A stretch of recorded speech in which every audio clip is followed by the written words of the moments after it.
My daughter was a victim, and she's being punished.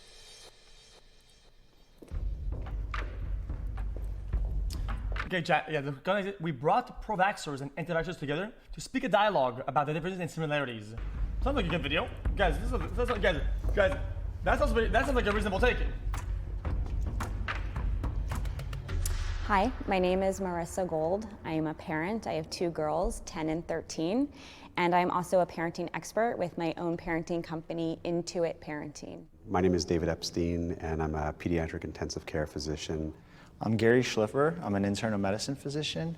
I'm Bob Sears. I'm a pediatrician. I guess my greatest passion is just to help encourage full, complete, informed consent for vaccinations. I'm also Marissa. By trade, I am a designer. I am also an activist and a mother. I'm Melissa Floyd, and I would consider myself an informed consent advocate. I just want to make sure this conversation can be open for people and continue to inform people and to listen to everyone, understand why we each come to our opinion on this. Okay. The first statement is, I am vaccinated. Everybody. Where's everybody? Because So I actually wasn't fully vaccinated, interestingly. I grew up with 2 parents that were into alternative medicine. So I was not vaccinated as a child, but as I got older, I vaccinated myself. Well, I was vaccinated as a child, but my last vaccine was about 15 years ago when I returned to college, and I had a severe reaction in that I became arthritic in my hands. Went to many, many doctors, and nobody knew what was going on and why it was happening, and just shrugged like, it doesn't make sense. You're too young to have arthritis. And it wasn't until having kids and sort of digging into my own research for them that a lot of answers started coming up. And I think it's unfortunate that a lot of it is overlooked. For me, I'll continue to get vaccinated regardless of the risks, because I've seen too many things on the other side. I've seen kids, come into the ICU and die from being, getting the flu. I've always felt like the risks are far outweighed by the benefits of getting the protection. Chat, what's really cool these days, chat, is when it comes to science and interesting and very complex topics that takes a lot of time and education, like schooling and books. What's really fun about technology is that you don't have to do your own research. Some people are, I'm not kidding. Not getting vaccinated their job. Endangers it's their job to do the research. I will acknowledge, of course, as a Science pediatrician, I know vaccines work. I know they give you protection. They vary greatly in what that protection is. It's not like 100% magical shield over you completely. But I do acknowledge there are some vaccines, like the measles vaccine and the chickenpox vaccine, that honestly, if you don't get those vaccines, you do risk catching the disease and passing it to others. It's such a complicated topic, vaccines, and you're starting to get micro with each individual vaccine, and definitely the question was He's anti-vaxxer, talking about the big picture, and I think, if you get micro, probably some of these vaccines. I think when you're giving kids medication, you have to get micro about it. I don't think it's doing your kids any service to just say vaccines are all made the same and they're all safe and healthy and good for you, that everybody's benefiting from it, because that's false. It's but we not study true. them before we release them to the public. We study them, so we do know they're safe. That's the thing, is we safe-ish. Well, They're safer. Being an intensivist, I see the worst of the worst. And so seeing the other side of kids who don't get vaccinated, I saw a kid walk in with meningococcemia, which I haven't seen in decades. He had all 4 limbs cut off. They had to be amputated because it was all dead tissue. You forget how bad things were before we had vaccines. That is not an anecdote. It is an anecdote, but it isn't meant to push an anecdotal argument. I didn't step forward for that because I don't like the assumption that if a child is unvaccinated, somehow they are of risk to everyone. And also knowing that vaccinated individuals can also be carrying and spreading diseases. I think it's... Guys, it's simple, guys. It's an anecdote to remind you of a time, and that example is the argument. The example is, back in the days how it was, when people were dying from this bullshit, when people were dying in masses from this garbage, she's trying to give you a reminder of what that time was by using an example, which is an anecdote, but the argument isn't anecdotal. Very polarizing to separate the two, as if you're vaccinated, you're totally fine. You're not risking anybody anything. Unvaccinated children don't just have diseases hanging out in their bodies waiting to unload at any moment. Anybody could be spreading diseases, especially things like polio and pertussis that are not completely covered by the vaccine. I'd do anything to keep my child safe. Oh my God. I agree. I don't have kids, but when I think about it, the idea with vaccines is you're She's fucking protecting brain dead. all of us. You're protecting the group. There's this idea of herd immunity. And so I think that's why it's really important to talk about, because this is an issue that doesn't just affect you, it affects everyone around you. Because there's people that aren't vaccinated that are sick or have immune issues, or they're too young to get a vaccine, and they count on herd immunity. I think most people too, like I started out vaccinating my daughter because I believe all the same things I thought it was anti-vaxxer. that you said. It wasn't until she had a reaction and several reactions that I actually had to look at it differently, where I realized by continuing vaccinating for her, that actually would hurt her. And yet everyone wants me to do it for the population, as if I'm supposed to continue to sacrifice my child for everyone else. That's not how it works, there are lady. medical exemptions for vaccines. If your child has a reaction and there's concern, I think that's valid. But I think a larger population is using other justifications to not get the vaccine. Guys, nobody is guilting her into fucking asking her child to be vaccinated so they can carry the population. That's what herd immunity is for. It carries everybody.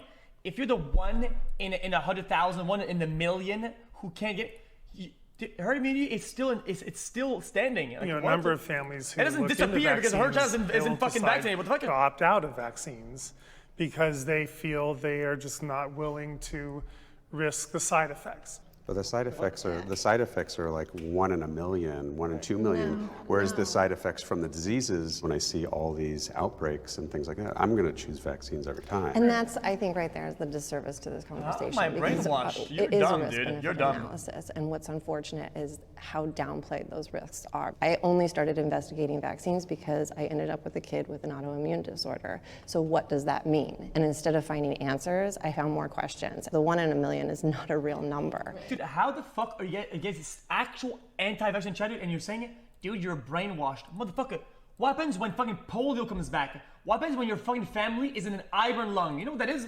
An iron lung? Some fucking big-ass tank where you have to be in the tank all fucking day to be able to get the fucking pressure or whatever to fucking breathe. When your entire family is sitting in a fucking cylinder, motherfucker, you oh, maybe I was wrong. Shut up, what is wrong with you, man? And so the more that is put out, so people think that, no, it's not when you're talking about the different kind of reaction. How am I fear-mongering it? What the fuck? I don't have to fear-monger you. That was the thing. It's why we have history, it's why we have books, it's why we have history. I'm not fear-mongering you. It already happened. Fuck, man! I think the number you're referring to is anaphylactic shock. That anaphylactic shock is, of course, extremely rare. Whereas when you look at seizures from the MMR vaccine are 1 in 3,000. But again, this creates fear in parents. We worry that those on your side kind of downplay those. So my daughter had seizures.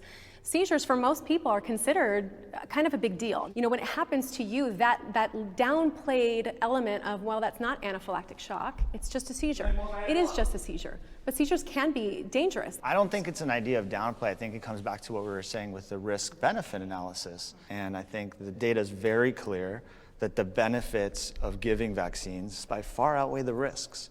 So I don't think it's a question of downplaying the risks. They're there. But we also know that children were dying, and now they're not. And yes, there's side effects, but they're not as bad as what we had before vaccines.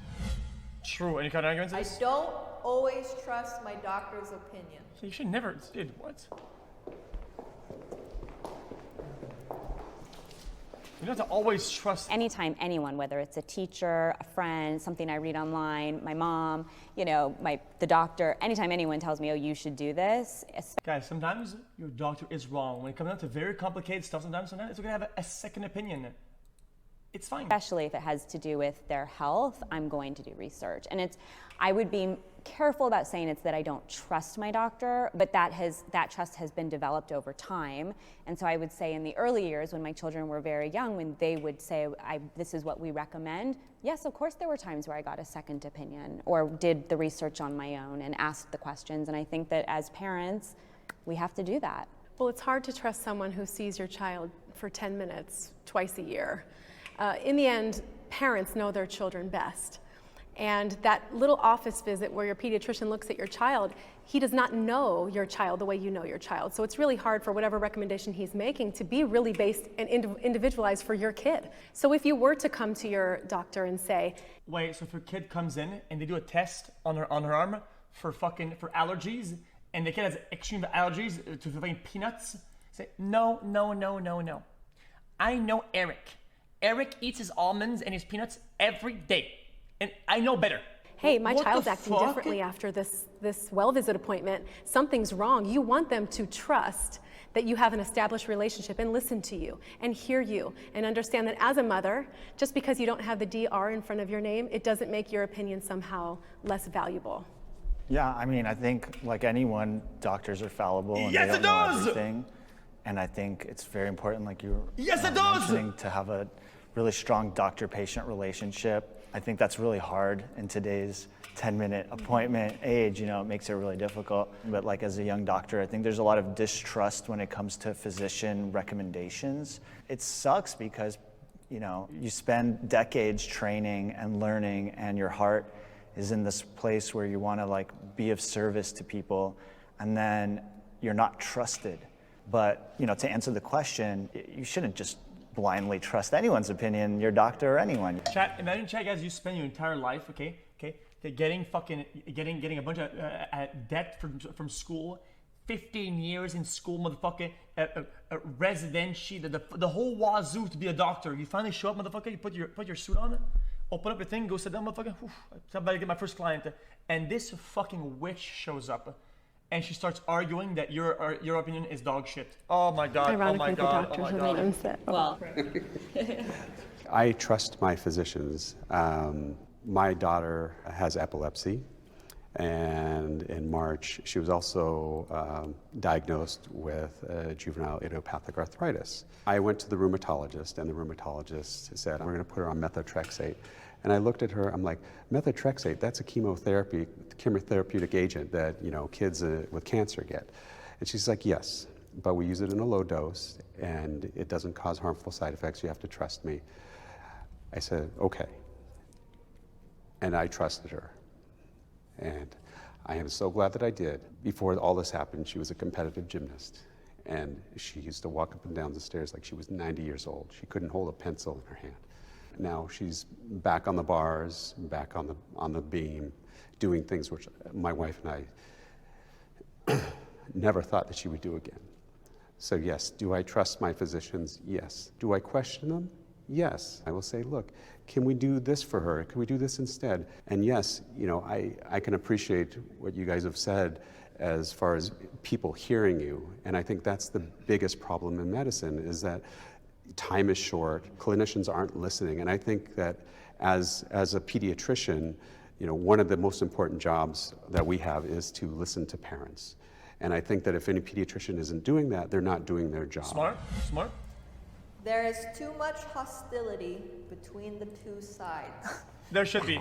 I'm gonna be based and just say there should be, because by being a dumb fuck, you're endangering me and everybody else by being a moron.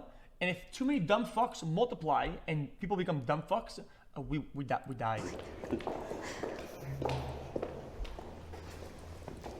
I don't like it. I'd rather be hostile I than want us dead. to be able to talk. I want us to be able to have relevant and educated conversations. And I think at the core of this conversation is what is at the core of humanity and being a parent, which is that we all want to do right by our children, and we want to lead happy, healthy, and productive lives. Yeah, I have no doubts in my mind. This isn't about fucking COVID. This is about vaccines as a whole. This is 1% dead because 1% people died from COVID. No, it's just about vaccines. Of how I've come to my decision making on the subject, I which has cannot. been tedious and thorough, to say the least. I did not expect to go down this path in my life. But I have people who won't be friends with me, who I've had death threats on social media. I might not even be able to send my kids to school depending on how legislation changes because of the way I think. It's insane to me how hostile this has become, and it's not doing a service to research and science moving forward and just the overall dialogues we have in our culture, whatever the subject. What I think is lacking in this debate or conversation is really compassion from the pro-vax side, or pro-mandate side, I'll say. The people who refuse to acknowledge that vaccine reactions are happening, or that the things that happened to my daughter were connected because maybe it was just a coincidence and I just needed something to pin it on. You are socially isolated. You can be isolated by your family, isolated by the medical community, isolated by society as a whole because they assume you're unintelligent, uneducated, and irrational. I wish there was just more compassion. All facts? But no, we don't want to make something difficult. We just want to be acknowledged. My daughter was a victim, and she's being punished. When I signed up for this, there was a little bit of trepidation coming into this because you do hear things in the media, about the people who are anti-vaccine and the way they respond to physicians, and it is a little bit scary. As physicians, we care about people. There's compassion on the medical community side. We wouldn't do this if we didn't care. But again, I do have compassion for the families that have gone through issues with vaccines, and I have a great deal of compassion for the families that had children die from preventable diseases. There shouldn't be any hostility. There should be discussion. I mean, we can always question things. That's how we evolve. That's how we get better. If we didn't question anything, we'd be still in the dark ages. So.